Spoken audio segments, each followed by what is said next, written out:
de la Generalitat, ho ha de dir. Representa l'estat de Catalunya per a tu i per a mi. Dirigeix l'acció del govern amb gran poder i coordina l'administració, hem de saber. Nomena i separa els consellers i promulga les lleis amb gran poder, perquè l'Estatut és la clau.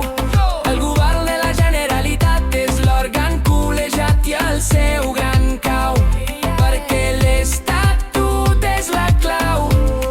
El govern de la Generalitat és l'òrgan col·legiat i el seu gran cau.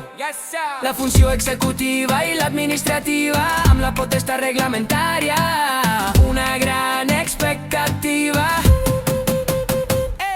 El govern de la Generalitat està format per tres elements: el president, el conseller primer i els consellers amb grans avenços. El president és elegit pel Parlament i nomenat pel rei, un gran esdeveniment.